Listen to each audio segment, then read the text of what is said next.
Whew.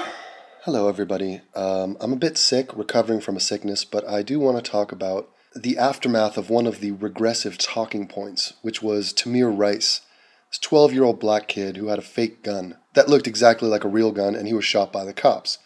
Now, the Young Turks and the race-baiting left hyped this story up and connected it with every other black guy that had been shot to build this massive case that cops and white people are racist.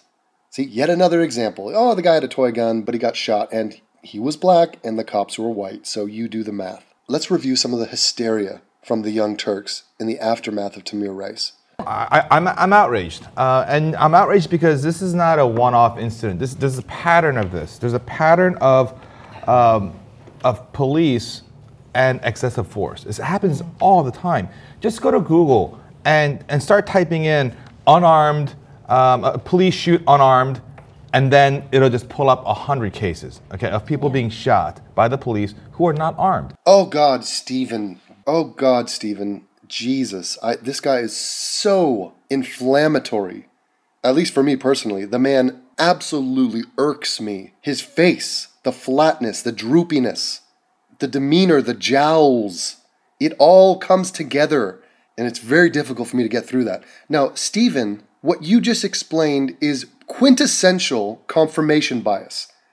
The guy's like, hey, this is a massive trend. This is a pattern. In fact, if you type it into Google, type in police excessive force into Google. Well, guess what, Stephen? All the results you're going to get are for the specific thing that you put into the Google search. Here, watch me do it. Unicorn sex. Let's type it in. I think unicorn sex is a pattern. I think it's a massive phenomenon. Sweeping the nation. Let's type it in. Let's see what we find. Oh, see? See? I have confirmation. My bias, my premise has been confirmed because I looked exclusively for unicorn sex. Look at this. Look at the dong on top of this unicorn's head. Wow, I had no idea that unicorn sex was just rampant in the world we live in. Stephen, you know what else is a phenomenon and a trend? Police doing their job well. Not using excessive force. But really, this is just part of the agenda. You have to understand, let's go back and let's look at the regressive agenda. Now, I have filtered this down to its essential elements. What do we have here? We have number one, white people are racists. Fuck white people. Now, if you haven't seen that by now, I don't know what else I need to do to explain it to you. It's to the point where just the other day, Cenk said, hey, by the year 2050, whites will be a minority in this country. And his fans applauded that. There were cheers and whistles. It was an applause line. That is despicable racism. And no, racism is not power plus oppression. Racism is applauding that sentence, the way the Young Turks fans did. Number two, fuck America. Blame America and its military for every problem on earth. Mention Iraq. This happens every day. I'm not kidding. That's not an exaggeration. Every day. Number three, defend the Muslims, create a false equivalence with Christianity and muddy the waters. This is their agenda. This is why you partner with Al Jazeera. Now, here are the big ones for this video. Fuck the cops, fuck conservatives and Republicans. So now, if you can combine any of these in a story, in their mind, that's a good day. That's achievement unlocked. So if you could say fuck the cops and fuck white people are racist, and fuck some Republicans, oh, perfect. You've done your job. So this happened, what, yesterday? 2 days ago? On Saturday. On Saturday. So earlier this year, well, actually 2 days ago, another guy, black, named Akai Gurley, he was shot by cops in New York City in a housing project. Black. Well, interesting, Stephen, because you are starting to hint. You're starting to hint that race has something to do with this. That he was shot because he was black. Now, this is not a secret. This is overtly what they're saying. That the phenomenon is black guys getting shot. So watch as we meander down the road of fuck white people. Watch how this works. We need better protocol, and we also need better training, as you mentioned. So there are many studies that have shown, one in particular, for example, in 2005, showed that police officers have a propensity to shoot black people more than white people in crime situations. So they're quicker to pull the trigger and less likely to give the person the benefit of the doubt. And that's an issue. Now, that is a garbage statement, for starters. But what she's saying is cops want to attack black people. So how are you basing that off? Why? Because black people were involved in more police shootings? Well, maybe because black people commit more crime. Maybe that has something to do with it. And not just a little bit more crime. They are like magnitudes higher levels of crime. It's not twice as much. It's not 3 times as much. It's more like 7 times as much. So what does that mean? What it means is they are interacting with cops at a higher rate. This is why the prisons are filled with black people and Hispanics as well, disproportionately.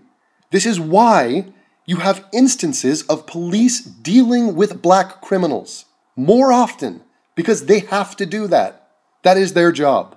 Now, this is an amazing narrative, Now, I wonder what the stats actually say. Well, the Washington Post came out with a study, and it was talking about the people who were shot dead by police this year. Do you want to know how many were shot dead? I'll tell you, 789. Amazing. Now, 28 of them were black and unarmed. For reference, Michael Brown is considered unarmed. So the guy who was assaulting and punching and going for the cop's gun and charging him with intent to harm, that guy is an unarmed guy. Now, we've broken it down by race here. So of that 789, whites were killed 379 times, compared to black 197, Hispanic 130. Now, these numbers, what does Black Lives Matter have to say about these numbers? That is almost twice as many white people being killed?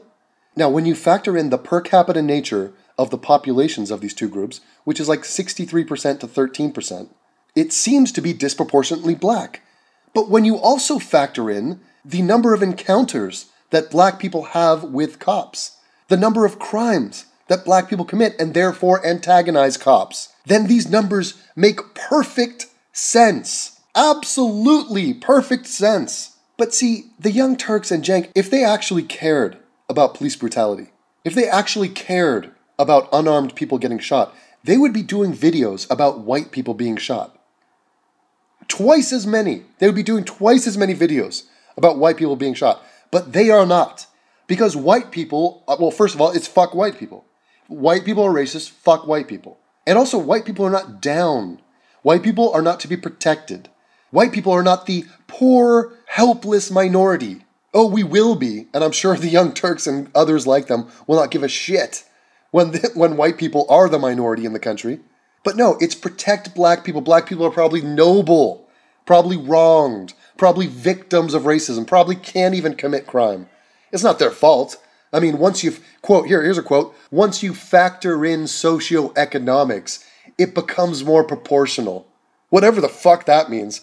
Spoiler alert, it means nothing. So what happens when we get a Tamir Rice situation? A 12-year-old, black guy. These people, these brown and yellow people and olive people, they run with it. They take this like it's the fucking Olympic torch and parade around doing a victory lap of fuck white people and fuck the cops. And isn't everybody racist? Why? Because a kid got shot. A kid with a gun. A kid with a gun who apparently did not listen to police orders got shot because shit happens. It's kind of like the fog of war. These are human beings out there in an imperfect world. And when you have a gun and you are interacting with cops, that is a volatile situation. Now, these people consistently claim that, oh, well, it was a fake gun. That's totally irrelevant. The gun looked identical to a real gun. So in the heat of the moment, it's a real gun, as far as everybody knows. So that is a totally bullshit red herring. When they say, oh, well, why would you shoot a kid with a fake gun? Because nobody knew it was a fake gun. That's why. But let's watch and listen to how the Young Turks hype this up and use this, leverage this as a way to get to their regressive talking points and throw white people under the bus yet again. We're right, we get to execute anyone we like, we get to shoot within 2 seconds, we get to kill kids, we get to kill people even though they don't actually have a gun. Okay, well that is absolutely crazy. He thinks cops go around, we get to execute people, we get to kill kids. First of all, the fact that this guy was young is absolutely irrelevant. Absolute. You don't think a 12-year-old could squeeze a trigger? A 12-year-old can kill you. If they have a gun, and the cop is like, put the gun down, and he doesn't, then guess what? That is a life and death scenario you are in. You're now literally in a gunfight. This is a Mexican standoff. That's why shit happens. And yes, let's throw out the fucking emotional caveats of, yes, it's tragic. Yes, it shouldn't have happened. Yes, there are other things in retrospect that they could have done to have prevented this. Better intelligence, better communication, a different way of handling that situation. That's just one situation. But that's not the point. We're not even talking about the mundane details of the Tamir Rice case. Because they don't even care about that. What he cares about is extrapolating the Tamir Rice case to a large phenomenon of white people are racist and black people are just getting killed for no reason. Because in some twisted way, this gives him a sense of power, a sense of righteousness. Like, I'm doing the good thing because I'm attacking white people who have done bad things in the past, in the distant past. So not these white people, not current day white people, but ancient white people. So whatever, I mean, don't worry about the details. They're still all white people, and it's still righteous for me to attack them at every chance I have. What if what if he was an adult and he did have a gun? Isn't he theoretically have his Second Amendment rights to have a gun? Maybe that's just if you're white, right? But if you're in a black neighborhood, you don't have any rights. You don't have a right to a real gun. You don't have a right to a toy gun. You don't have a right to have the cop ask you a question before he executes you, right? Right.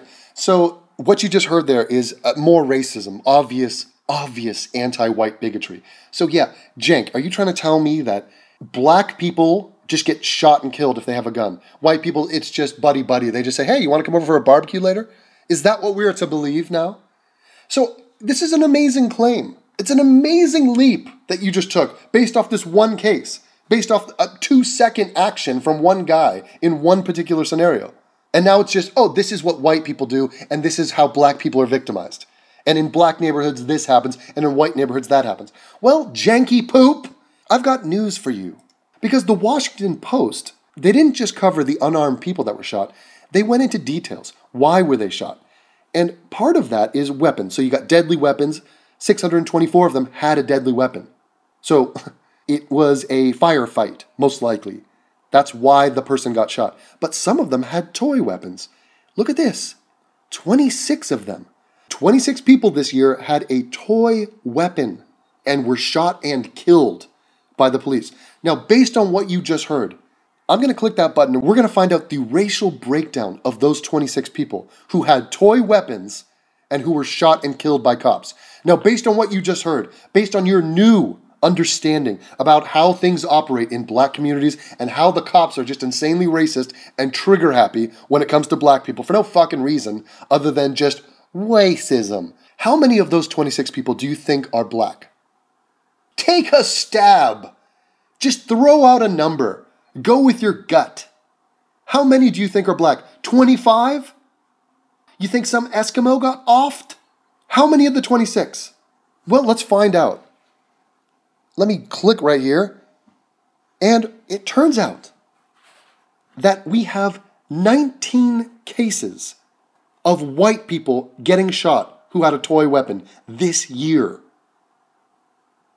We have 3 black people who were shot. And we have 3 Hispanics. So now, if you understand that white people make up 62.6% of America, black people 13.2%, that means there are 4.7 times as many whites. We're talking non-Hispanic whites. So if you multiply 3 times 4.7, you get 14.1. So in other words, when you factor in population size, black people would have 14.1 people dead to 19 from whites. So this problem of people getting shot with toy guns is a white problem. It happens more often in the white community, even per capita. Now, how does that fit in with their narrative? It doesn't. What did we just look at? We just looked at facts. So in other words, reality doesn't fit in with their narrative. Does it matter to them? Fuck no, it doesn't. They just march along without a care in the world. Who cares? Fuck white people, right? Right? Right? Yeah, right. So here's the graphic. Here they are. Those are the 19 whites. There they be. And here are the 3 blacks. Watch again. 19 whites, 3 blacks. But apparently Jenk, the fat brown buffalo,